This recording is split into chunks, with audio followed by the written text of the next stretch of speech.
अस्सलाम वालेकुम and hi everyone. कल हमने स्टार्ट किया था प्राइमरी सेल, और प्राइमरी सेल की एग्जांपल हमने देखी थी ड्राई सेल और मर्करी सेल। तो ड्राई सेल हमने कल कर लिया था, आज हम देखने वाले हैं मर्करी सेल।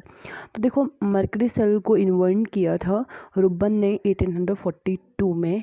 और ये एक newer type of dry cell है जो हेयरिंग एड्स में, जैसे आपके ब्लूटूथ वगैरह हो गए, उनमें यूज़ किया जाता है।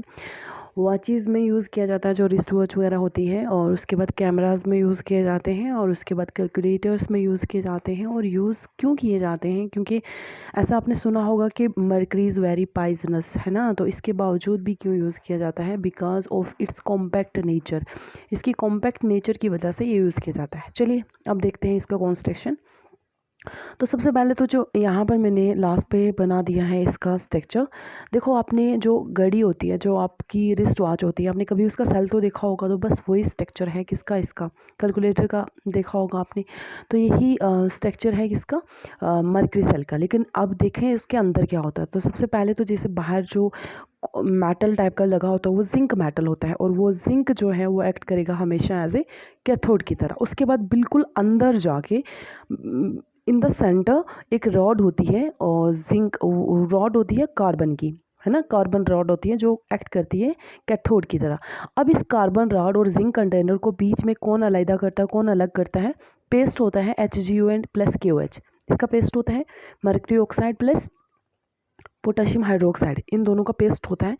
और उसके बाद जैसे सबसे पहले आ गई, देखो सबसे पहले आ गई जिंक का कंटेनर, है ना, जो मेटल आपको दिखता है। उसके अंदर एक लाइनिंग होती है, ठीक है। लाइनिंग मतलब एक पोरस पेपर सा रखा होता है, ठीक है। और उस पेपर के अंदर होता है पेस्ट। किसका पेस्ट? ताकि ये वाला पेस्ट और ये कंटेनर आपस में मिल ना जाए, इसकी वजह से बीच में यहाँ पर एक पोरस पेपर रखा हुआ। और पोरस पेपर के यहाँ बिल्कुल क्या होता है, ये इलेक्ट्रोलाइट होता है। कौन सा? Paste of HgO plus KOH। उसके उसके बाद फिर क्या होता है, यहाँ पर जो रॉड होती है ग्रेफाइट की वो प्रेजेंट होती है। तो ये कुछ स्ट्रक्चर होता है किसका, इसका मरकरी का, ठीक है। अब यहाँ पर जो रॉड है वो एक्ट कर रही है एज ए कैथोड की तरह, और जो जिंक कंटेनर है वो एज ए एनोड की तरह। और आपको पता है हमेशा हमेशा एनोड पे क्या होगा, OA होगा, मतलब एनोड पे ऑक्सीडेशन। और हमेशा हमेशा कैथोड पे क्या होगा, कैथोड पे होगा रिडक्शन, RC, ठीक है। ये दो चीज़ें तो आपको पता है, हर रोज़ बताती हूँ। चलिए अब देखते हैं कंस्ट्रक्शन के बना हुआ कैसा है। तो मैंने आपको बता ही दिया यहाँ स्ट्रक्चर से। चलिए अब देखो, ये बना होता है एक जिंक कंटेनर से जो एक्ट करता है एनोड की तरह, और एक सेंट्रली प्लेस्ड ग्रेफाइट रॉड है जो एक्ट करती है एज ए कैथोड की तरह। अभी आप कुछ सोच रहे होंगे कि मैम अभी आपने बोला कि ये कार्बन की रॉड है, तो आप यहाँ ग्रेफाइट का बोल रहे हो। तो ग्रेफाइट एक आइसोटोप है किसका, एलोट्रोपिक फॉर्म है किसकी, कार्बन की। और ग्रेफाइट सबसे स्टेबल फॉर्म है कार्बन की। तो चलिए ये कैथोड की तरह एक्ट करेगा। और उसके बाद जो paste of HgO mixed with KOH act as electrolyte. ये किसका काम करती है? इलेक्ट्रोलाइट की तरह काम करती है। और इलेक्ट्रोलाइट क्या होता है, जब किसी सॉल्यूशन में आयंस में जो भी, मतलब जो सोल्यूट आप डाल रहे हो वो आयंस में कन्वर्ट हो जाता है, तब उस सॉल्यूशन को क्या बोलते हैं? इलेक्ट्रोलाइट, ठीक है। तो अब जो लाइनिंग है पोरस पेपर, वो क्या करता है, तो अब देखिए यहाँ पर जो लाइनिंग है पोरस पेपर की, वो इलेक्ट्रोलाइट को सेपरेट करता है जिंक के एनोड से, ठीक है। अब देखिए, क्योंकि कोरिजिव हो जाएगा ये फिर, अगर मतलब आप, तो सेपरेट इसीलिए किया जाता है, ठीक है। जैसे आपने कल देखा था जो एसिडिक NH4Cl प्रोड्यूस होता है, तो वो क्या करता है, जिंक के कंटेनर को कोरेट कर देता है, जंग लगा देता है, ख़राब कर देता है, डेड कर देता है उसे। फिर उसका इतना लाइफ टाइम बचता नहीं है।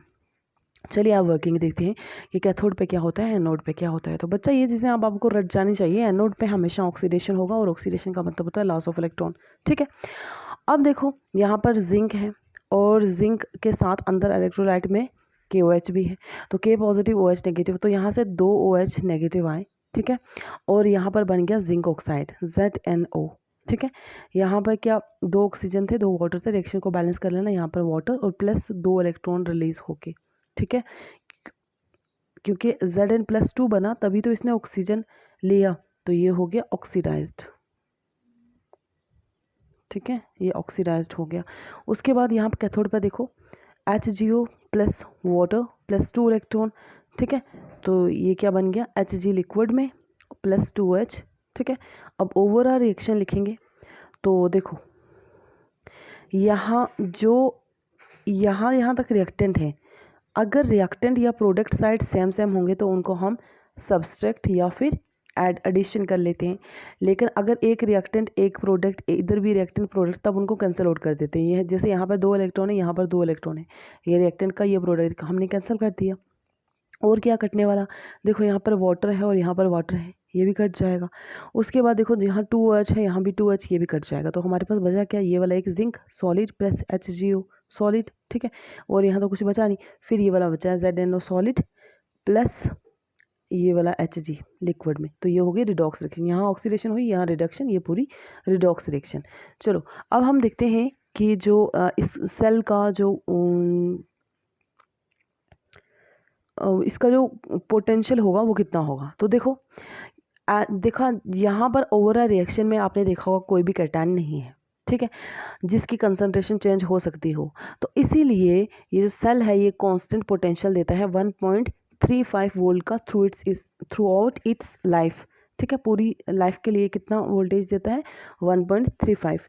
अब ठीक है, एक तो इसका एडवांटेज है मरकरी सेल का कि कॉम्पैक्ट है, ठीक है, इसलिए अवेलेबल है, चीप है।